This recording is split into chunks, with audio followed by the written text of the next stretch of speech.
The rate of attrition in the context of Parliament is a calculation of the number of legislators that leave the House over a specified time frame.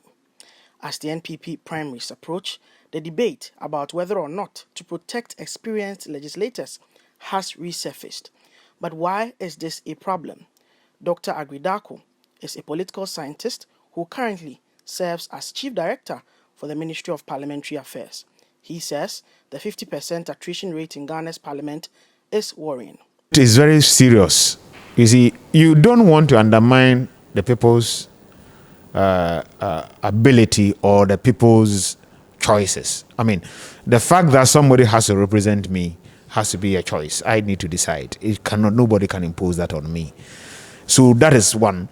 The other bit is that we are also looking for institution that is also developing along what we call path dependency, institution that has a track record. And institutions are not just structures. The institutions are structures, processes, procedures. We are also looking at the critical, human capital. That's the MPs, apart from the support staff that you need and the parliamentary staff that supports the functioning of the institution.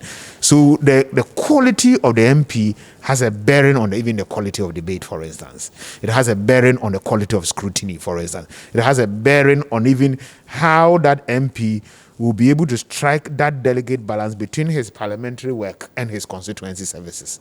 So it's the functioning of the institution generally depends on the quality of the human capital that is available. So if you are changing the MPs as if you are changing your shirts, then there's a tendency that we are robbing the institution of that path dependency, of that critical mass of people who appreciate the terrain, who have built the institutional memory, and who have the capacity to do the work that is expected to be done. But how much of an impact does the attrition rate have on the quality of work in the House?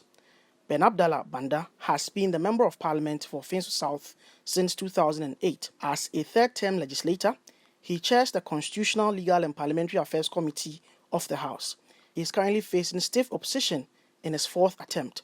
He says there must be a deliberate effort to avoid complete loss of experience from Parliament. Right from the onset, we should try and do our homework and prevail upon a number of people to stop contesting the most experienced members of Parliament that work and continue to work for the institution of Parliament. We may even decide that if somebody should come to Parliament the first time, that person ought not to be contested because the person has just entered.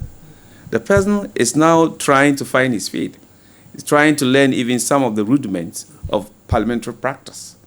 The person hasn't gotten anywhere yet. If the person is to be faced with the reality of contesting an election, how do you expect that person to have the peace, the tranquility of mind to be able to stay in Parliament, read and contribute to meaningful debate on the floor of Parliament? Dr. Agridaku shares this view. It is a call to duty. It behoves on all of us as a people to appreciate that. Is it an institution that we want to superintend over governance? Because largely Parliament, I will consider, is a democratic face of the country because of the critical role they play. We are all represented here. That is the division of labor in politics. And so if they are presiding over a critical institution and in governance, then the oversight function, quality of legislation should be there.